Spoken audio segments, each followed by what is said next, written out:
are working together side by side, you have an opportunity to become more familiar with one another and you're more inclined to share. On May 9th, 2009, Community Outreach of Our United Villages hosted a free food sharing hands-on workshop. This workshop originated from community interest in all things related to food. Choices included a canning demonstration and householding talk with Portland Preserve, a walking tour and tincture making with Urban Edibles, work party and history of the Seeds of Harmony Community Garden, farm activities and an egg co-op presentation, and cooking with local ingredients provided by Ecumenical Ministries. Everyone reconvened at the end of the day to share stories, insights, and a meal together.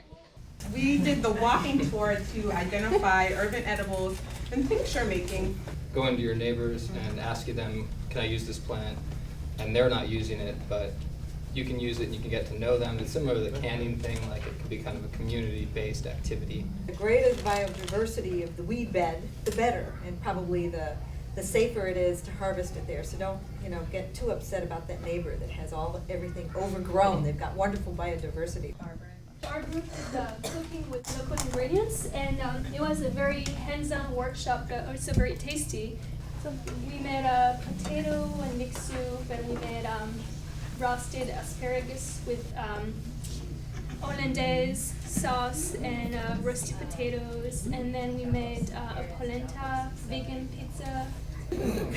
We made some kind of egg dish. I don't remember what it was, but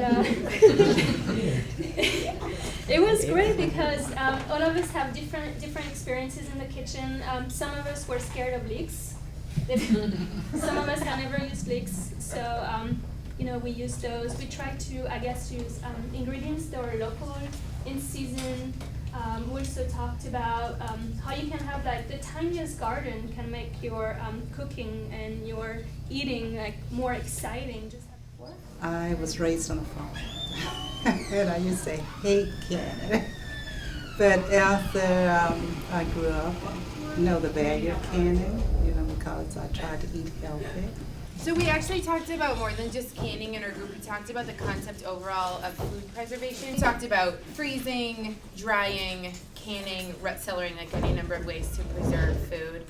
And then we specifically did a hands-on project where we made or watched being made these asparagus pickles. So this is raw asparagus that was put into this jar. The jar had been washed and was warm. The bullet points that we want people to take away, it's not as hard as you think it is. Really, it's about boiling water, and most of us do that really successfully a lot. So fear not canning. Will it be cheaper? Really no. It probably won't. At least not in the beginning. But she is saying that's not, she'd encourage you not to look at it that way. She's like, that's a system that's coming from a commercial spectrum, and that's not really what the question we ought to be asking. Is it more fulfilling? Is the food better for you? Is it something that helps bind community and helps make better use of our resources and gives people better jobs? And yeah, the answer is yes. Well, I came here knowing that I can bring my young niece and nephews to learn about gardening. Working to help a garden that is for this community here, and that is people growing food for themselves, to eat themselves, to give to their neighbors, to sell at farmers markets. And it's our support of this community right here. I planted lettuce and helped out with the other people with the decomposing, throwing them over into these bins, and I cut up some weeds to plant potatoes and lettuce. That's what I did. Once the food grows, what they do with it, because they get lots more than they use, and they give it all away for free. So there's share days once a week, and there was really good touching stories about how when the kids started growing their food and they saw the adults giving away their food, they said, well, we want to give away our food too. So they started going door to door, giving out their food.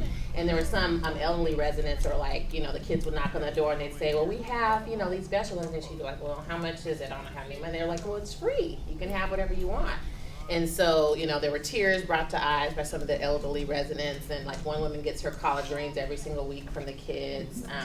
It was just extremely impressive. Last year, they gave away over 9,000 pounds of fruits and vegetables, I was like, wow.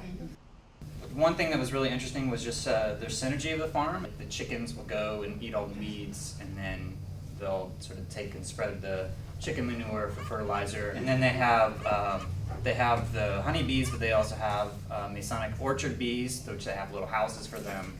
So they showed how you can sort of house these. Anybody could house Masonic bees that are pollinators. So the bees pollinate all the fruit trees that they just planted. And so there's a lot of sort of symbiosis there and synergy that they have.